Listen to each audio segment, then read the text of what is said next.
A contented family portrait from 1863 concealed a lethal secret in plain sight, one the enslaved woman was hiding.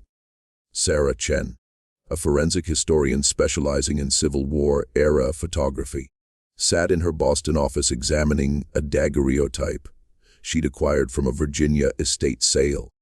The 1863 image depicted the picture of domestic tranquility. The Whitmore family of Richmond posed in their parlor, all smiles and Victorian elegance. Father Richard stood confidently behind his seated wife Constance, while their two daughters, ages 12 and 9, sat primly in matching dresses. But it was the fifth figure that captured Sarah's attention, a young black woman standing slightly apart from the family, holding a silver tea service. Unlike typical portraits, where enslaved servants were positioned at the edges or in the background, this woman stood prominently, almost as if she were part of the family composition itself. Sarah adjusted her magnifying glass and leaned closer. The woman's expression struck her as unusual. While the Whitmore family beamed with practiced confidence, the servant's smile seemed different. Tight, controlled, almost triumphant. Her eyes, remarkably clear in the high-quality image, held something Sarah couldn't quite identify, not fear, not resignation, but something that looked disturbingly like satisfaction. Then Sarah noticed the details that would haunt her for months. The silver teapot the woman held gleamed prominently in the photograph, positioned almost ceremonially. Mrs. Whitmore's hand reached toward a teacup on the side table, frozen mid-gesture. The family's expressions, which Sarah had initially read as happiness, now seemed slightly strained upon closer examination. Mr. Whitmore's smile didn't quite reach his eyes, and one daughter's face showed a faint grimace. On the back of the daguerreotype's frame, Sarah found an inscription in faded inky, "The Whitmore Family, April 14th, 1863. Final portrait." The word, "final," sent a chill down her spine. She immediately began searching historical records for the Whitmore family of Richmond, Virginia, and what she discovered in a Richmond newspaper archive made her blood run cold. Tragic deaths of prominent family. April 15th, 1863. The Whitmore household found deceased under mysterious circumstances. Authorities investigating. This photograph had been taken the day before they all died. Sarah spent the next week immersed in digitized archives of Richmond newspapers from April 1863. The story that emerged was sensational enough to dominate local coverage, despite the Civil War raging around them. The Richmond Dispatch ran the headline, "Entire Family Perishes, Poisoning Suspected." According to the April 16th article, a neighbor had discovered the bodies after noticing the Whitmore house had been unusually quiet for 2 days. Richard Whitmore, 45, was found in his study. Constance Whitmore, 42, was in the parlor. The two daughters, Emma and Charlotte, were in their bedrooms. All had died in apparent agony, showing signs of severe poisoning, violent convulsions, discolored skin, and bloody vomit. The authorities had immediately suspected arsenic, commonly used as rat poison and readily available in most households. The initial investigation focused on possible Confederate sympathizers, as Richard Whitmore had been a vocal Unionist in increasingly secessionist Richmond, making him unpopular and potentially targeted. But then Sarah found a follow-up article from April 20th that changed everything. Slave woman vanished. Prime suspect in Whitmore poisonings. The article named her Grace, age 26, described as a house servant of mulatto complexion, literate, known for her skill in the kitchen and in serving tea. She had disappeared the morning after the photograph was taken, before the bodies were discovered. The newspaper painted Grace as cunning and dangerous, claiming she had poisoned the family's evening tea and fled under cover of darkness. A reward of $500 was offered for her capture, dead or alive. Subsequent articles tracked the manhunt. Reported sightings in Petersburg, Rumors she joined Union lines. Speculation she drowned attempting to cross the James River. But Sarah noticed something the contemporary investigators had apparently missed or chosen to ignore. None of the articles explored why Grace might have done it. None questioned what her life had been like in the Whitmore household. The narrative was simple: ungrateful slave murders, benevolent family, case closed. Sarah stared at the daguerreotype again, at Grace's enigmatic smile, and wondered what really happened in that house. Sarah contacted Dr. Marcus Webb, a colleague at Howard University who specialized in slavery records and genealogical research of African Americans in the antebellum South. She sent him the daguerreotype and the newspaper articles, asking if he could help trace Grace's history before the Whitmores. Marcus called her 3 days later, his voice tight with controlled anger. "Sarah, I found her. Grace wasn't born into slavery. She was born free in Pennsylvania. Her full name was Grace Morrison. She was kidnapped in 1855 at age 18 and sold south through a network of slave traders operating along the Mason-Dixon line." Sarah's stomach turned. "How did you confirm this?" Philadelphia newspapers from 1855 reported her disappearance. Her father, James Morrison, a successful barber, placed advertisements searching for her for years. He filed legal complaints, contacted abolitionist organizations, even traveled to Richmond himself in 1857, trying to buy her freedom. The Whitmores refused every offer, claiming she was theirs legally and that Morrison's claims were fraudulent. Marcus sent Sarah scanned documents, Grace's free papers from Pennsylvania listing her birth in 1837, James Morrison's desperate letters to Quaker abolitionists, legal petitions dismissed by Virginia courts. The paper trail painted a heartbreaking picture of a father's futile struggle against a system designed to protect slaveholders above all else. "There's more," Marcus continued. "I found probate records from Richard Whitmore's father, who died in 1859. Grace was listed in the estate inventory valued at $100,200. The notation says, house servant, literate, excellent cook and seamstress. That literacy is important, Sarah. Teaching enslaved people to read was illegal in Virginia. Either she hid her education or the Whitmores exploited it, while technically breaking their own laws." Sarah studied the daguerreotype with new understanding. Grace's prominent position in the photograph suddenly made terrible sense. She wasn't being honored or included. She was being displayed as property, as evidence of the Whitmores' wealth and status. The tea service she held wasn't just a prop. It was a symbol of her forced labor, her skills commodified and controlled. "Marcus," Sarah said slowly, "if someone had been kidnapped, enslaved for 8 years, and repeatedly denied freedom despite their father's attempts to rescue them, what would drive them to murder?" "The question," Marcus replied quietly, "is what took her 8 years to do it." Sarah traveled to Richmond, walking the streets of the historic district where the Whitmores had lived. The house no longer stood, destroyed during the Civil War's final days when Richmond burned in 1865.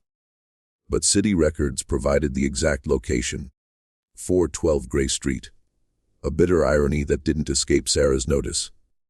At the Library of Virginia, she found something extraordinary, a diary kept by Margaret Hayes, a neighbor of the Whitmores.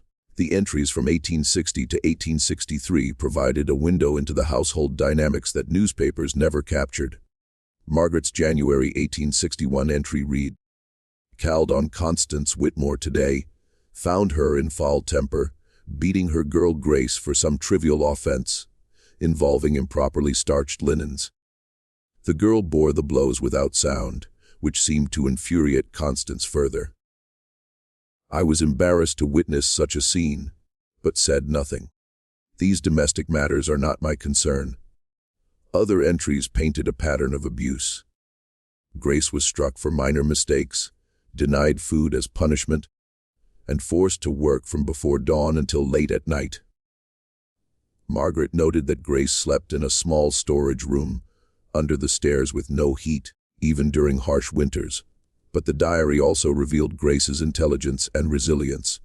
Margaret wrote in March 1862, "Grace served tea today with such precision and grace that I complimented Constance on her servant's training. Constance replied coldly that Grace required constant discipline to maintain proper behavior, though I noticed the girl anticipating our needs without instruction. There is something in her eyes, a watchfulness that unsettles me." The most revealing entry came from April 1863, just days before the photograph. Richard Whitmore refused yet another offer to purchase Grace's freedom. A man claiming to be her father arrived from Pennsylvania with $2,000, a fortune. But Richard dismissed him cruelly, saying Grace was too valuable to lose, and that he doubted the man's claims. I saw Grace watching from the doorway. Her expression was utterly blank, but her hands gripped the door frame until her knuckles went white. Sarah photographed every page, her hands trembling. Grace had watched her last hope of freedom destroyed. Her father had come so close, only to be turned away by Richard Whitmore's greed and cruelty. 3 days later, the family posed for their final portrait, all smiles, while Grace stood behind them holding the tea service, the instrument of their death. Sarah consulted Dr. Rebecca Torres, a toxicologist at Massachusetts General Hospital with expertise in historical poisoning cases. She showed Rebecca the autopsy descriptions from the 1863 newspaper articles and asked what poison might have been used. Rebecca studied the symptoms carefully, based on the descriptions. Violent convulsions, bloody vomit, rapid death within hours. This is almost certainly white arsenic, arsenious oxide.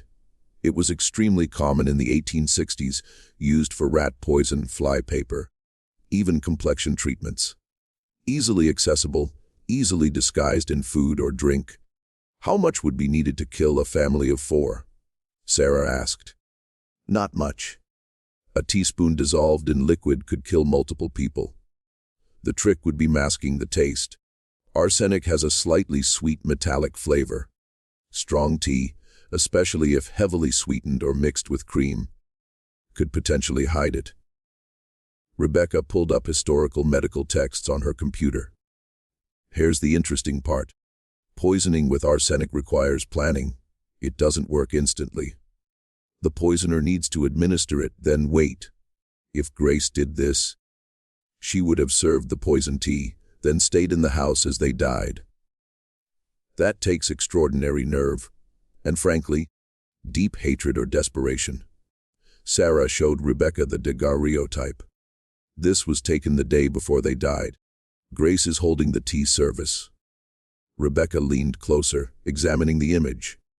Look at Mrs. Whitmore's hand. She's reaching for the teacup. If this photograph was taken in the afternoon, as was customary, and the family died that evening or the next morning, it's possible the tea Grace is holding in this image is already poisoned. She's literally photographed with the murder weapon. Would she have known they'd die this way? Sarah asked. The suffering, I mean. Absolutely. Arsenic poisoning is excruciating. The victims experience intense abdominal pain, uncontrollable vomiting and diarrhea, burning sensations throughout their body. They remain conscious throughout most of it, aware of what's happening. If Grace poisoned them, she knew exactly what she was condemning them to endure. Sarah looked again at Grace's smile in the photograph. That strange, controlled expression. It wasn't satisfaction, she now realized. It was certainty. Grace knew what was coming. She'd already made her decision, already added the poison. This photograph captured the last moments before her revenge unfolded. One more thing, Rebecca added. Where would Grace have obtained arsenic? It was common, but enslaved people's movements and purchases were heavily monitored.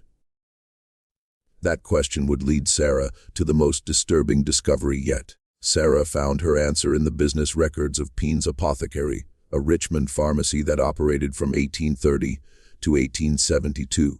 The shop's ledgers had been preserved by the Virginia Historical Society, meticulously recording every transaction. On March 28, 1863, 2 weeks before the photograph, there was an entry: Mrs. Constance Whitmore purchased white arsenic powder for rat infestation, 0.45. The purchase was legal routine and provided Grace with exactly what she needed. But that wasn't all Sarah discovered. Digging deeper into the apothecary records, she found a pattern. Between January 1861 and April 1863, Constance Whitmore had purchased arsenic 6 times, always in quantities larger than typical household use. Other entries revealed regular purchases of laudanum, morphine, and various tonics containing mercury and lead. Sarah showed these records to Dr. Torres, who recognized the pattern immediately. This is consistent with Munchausen syndrome by proxy, or possibly addiction. Constance was either poisoning herself in small doses for attention, or she was genuinely dependent on these substances. Either way, arsenic was readily available in the Whitmore household. Grace wouldn't have needed to purchase poison or steal it covertly. It was already there, probably stored in the kitchen or pantry where she worked daily. She would have known exactly where it was, how much was there, and how to access it without suspicion. Sarah found something else in Margaret Hayes's diary that confirmed this theory. An entry from February 1863 read: Constance complained of feeling unwell again, suffering from stomach ailments and weakness. She attributes it to stress from the war, though I wonder if her various medicines might be affecting her constitution. She showed me her collection of remedies, a veritable pharmacy on her dressing table. The irony was devastating. They had created the conditions for their own murders. They'd kept a woman in bondage against her will, abused her systematically, and maintained the very poison she would eventually use against them. All while trusting her to prepare their food and drink daily. Sarah began to understand the psychological burden Grace must have carried every day. She handled their meals, knowing she could end their lives at any moment. For 8 years, she chose not to, until something finally broke. What was the final trigger? What pushed Grace from endurance to action?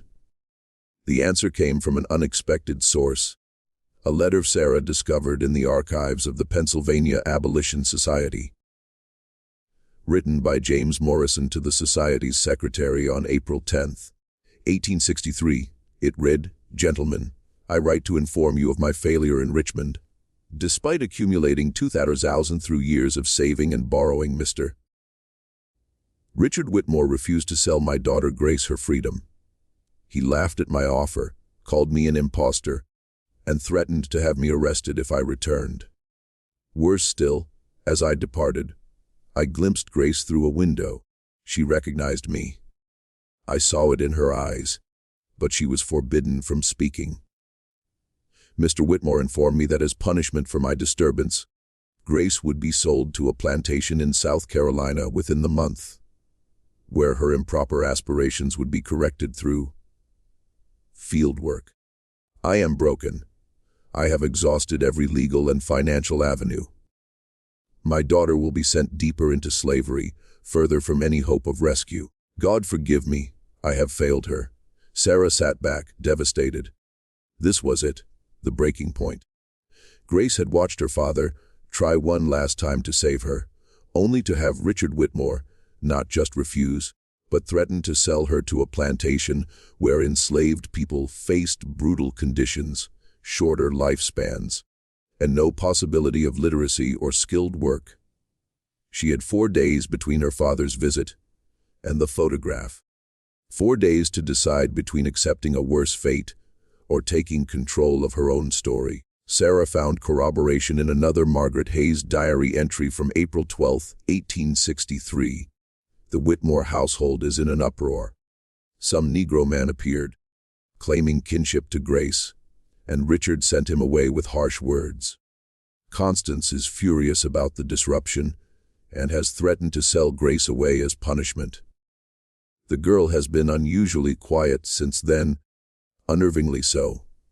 I saw her in the kitchen yesterday, and there was something different about her bearing. Almost peaceful, which seems strange given her circumstances. Peaceful because she'd already made her decision.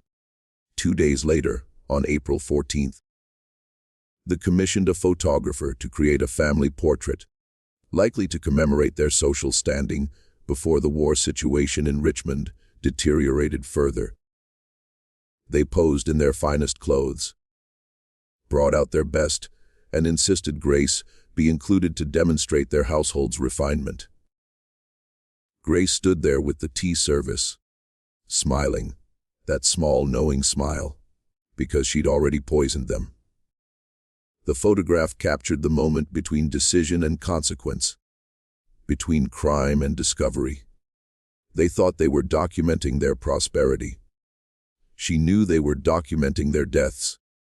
Sarah finally found evidence of what happened after the murders through slave narrative collections at the Library of Congress. Among thousands of interviews conducted in the 1930s with formerly enslaved people, she discovered one from a woman named Clara Washington, age 94, who had been enslaved in Richmond during the Civil War. Clara's testimony, recorded in 1936, included this passage: "I knew a woman once back in slavery times who poisoned the whole family that kept her. This was in Richmond, 1863. She was educated, kidnapped from up north, and they treated her terrible. One day, she just decided she'd had enough, put arsenic in their evening tea, and walked out while they were dying. I helped her."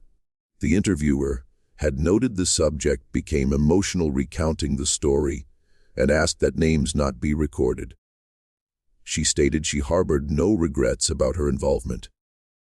Sarah contacted descendants of the interviewer and, through careful genealogical work, confirmed that Clara Washington had been enslaved by a family living 3 houses away from them on Grace Street. The proximity and timeline matched perfectly. Through additional research, Sarah pieced together Grace's escape route. Clara had hidden her in an attic for 2 days while authorities searched the neighborhood. Then, with help from Richmond's Underground Railroad network, still operating despite the war, Grace was smuggled out of the city, hidden in a vegetable cart.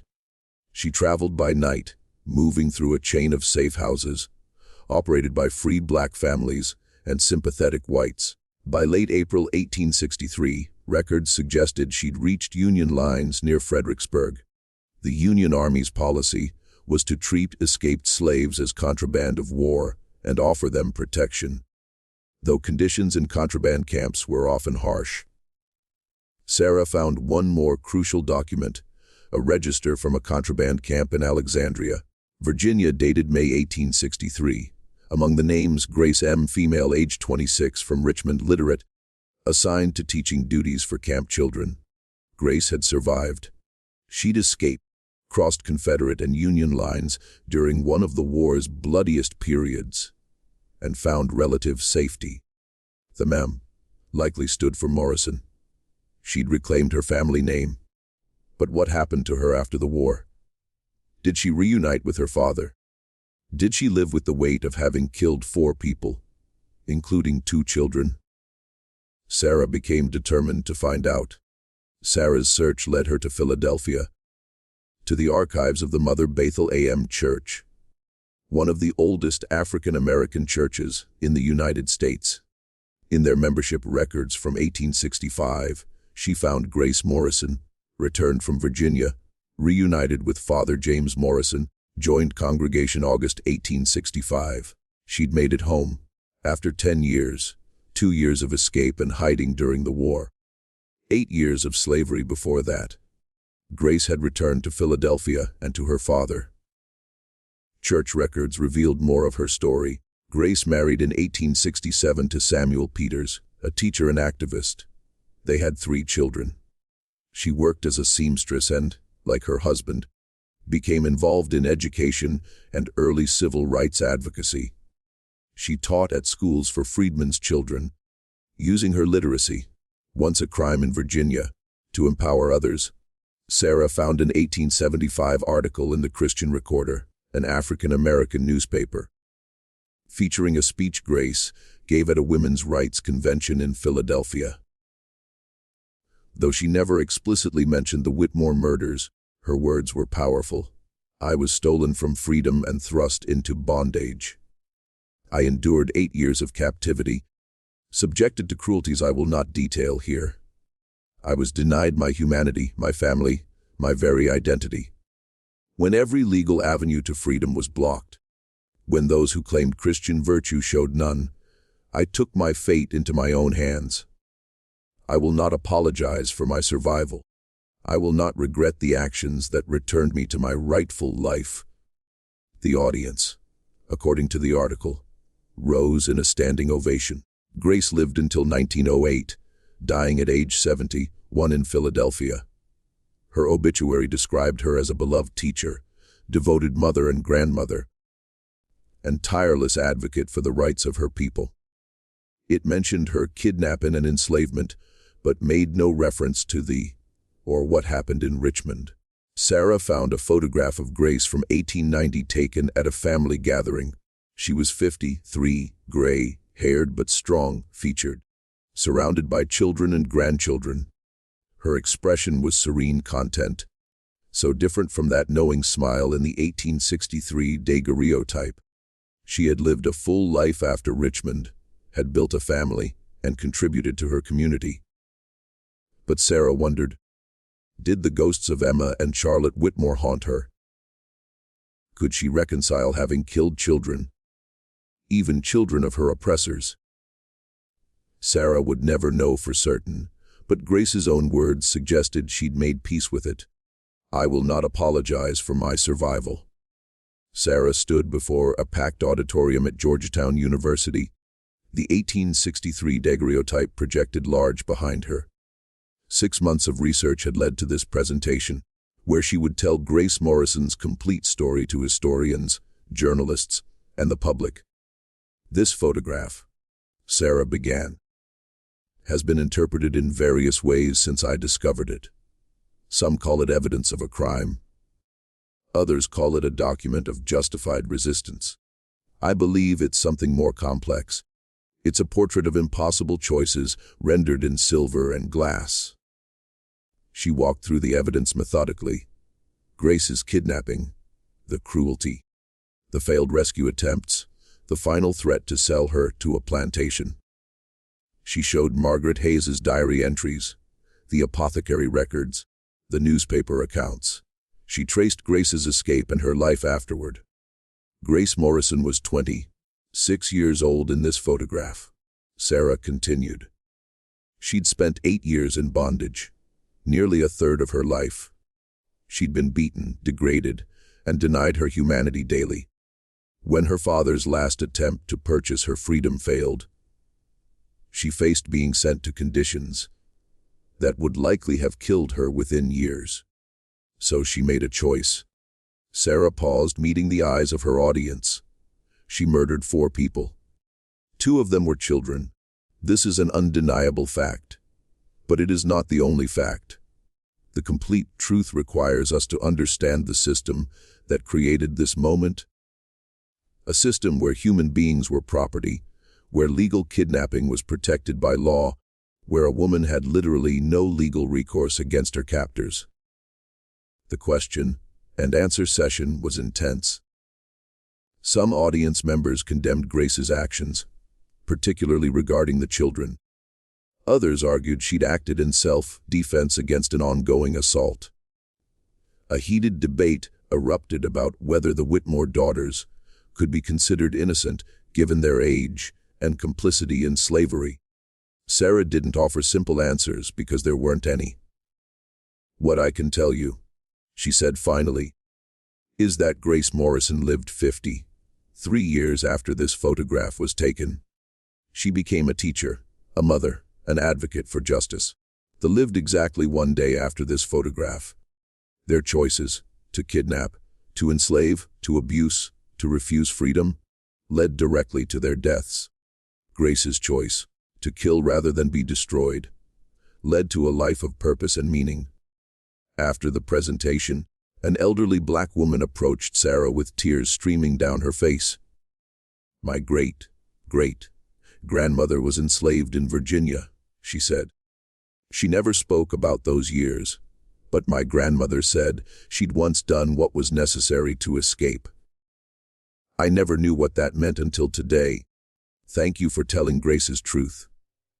Sarah returned to her office and placed the daguerreotype in a secure display case. She'd arranged for it to be donated to the Smithsonian's National Museum of African American History and Culture, where it would be exhibited with Grace's complete story, not as a curiosity or crime scene photograph, but as testimony to survival. She looked one last time at Grace's face in the image, at that enigmatic smile that had started this entire investigation. She understood it now. It wasn't triumph or satisfaction. It was certainty. The expression of someone who had already decided, who knew what was coming, who had chosen agency over victimhood, even at a terrible cost. Grace Morrison had refused to be forgotten, refused to be erased. They had tried to reduce her to property, to a reflection in the background of their lives. Instead, 160 years later, her story was being told while theirs was merely context. The photograph remained a family's last moment of false happiness and one woman's first moment of taking back her stolen life.